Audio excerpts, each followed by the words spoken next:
Here's my new rear wheel I built.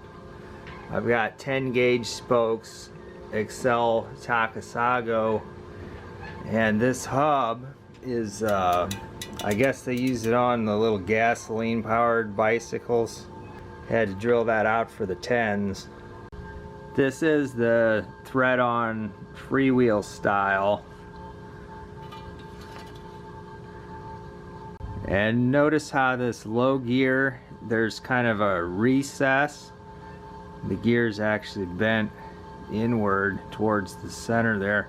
That does help give more clearance for these large spokes that stick out farther from the flange than a regular 14 gauge bicycle spoke.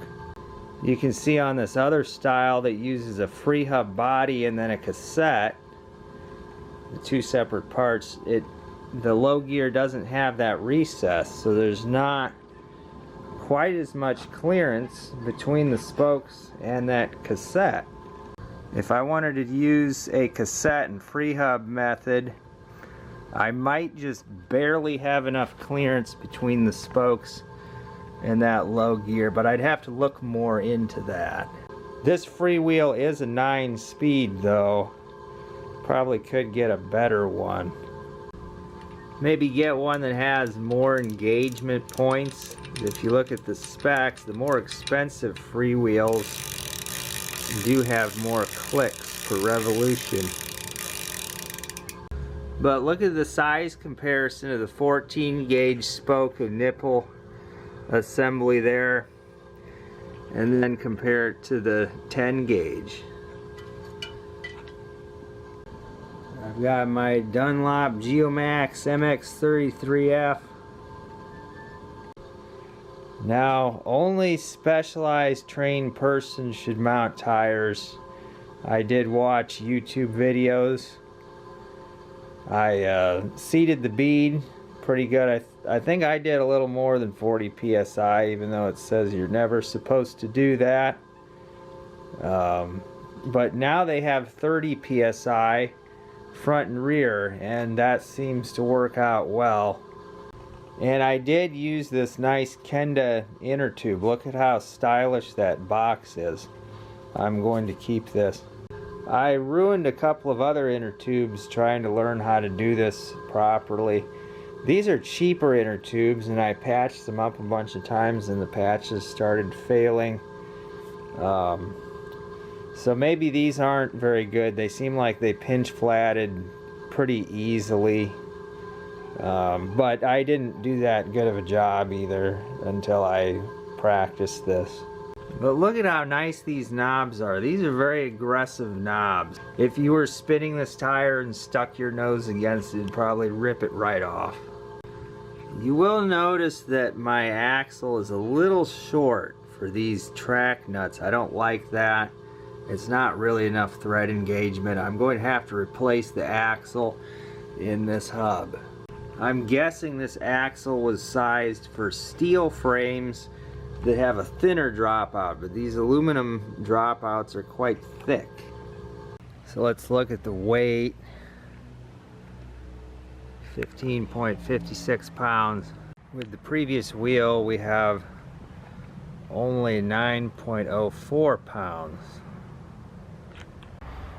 The clearance looks pretty decent with this MX33. 70 by 121 inch.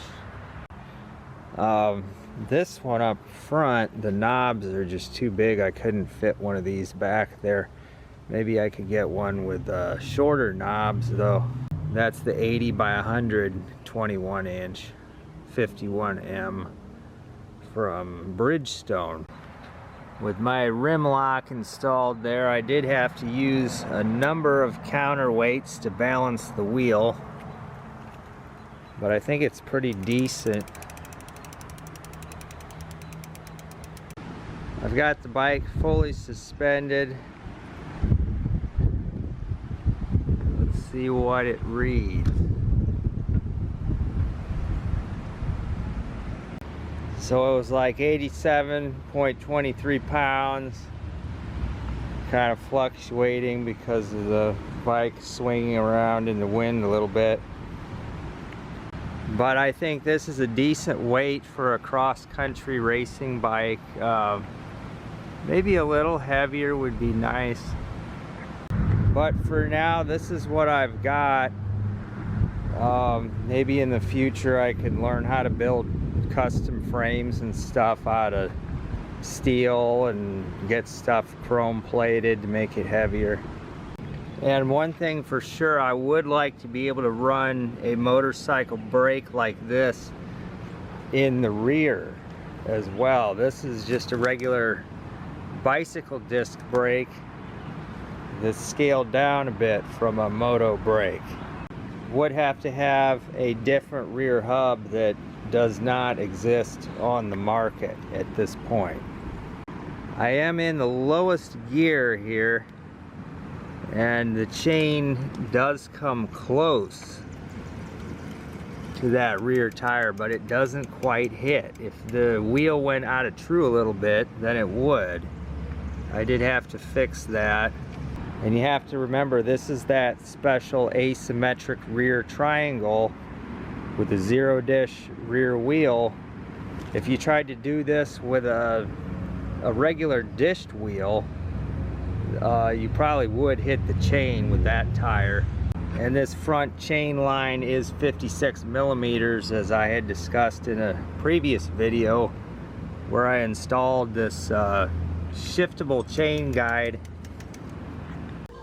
This old Banshee Scream has a 150 millimeter rear end. I might be able to run a motorcycle wheel, at least rim and tire, on this rear.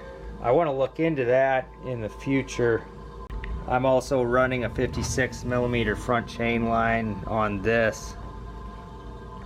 I think that's pretty much the standard thing for a 150 millimeter rear end.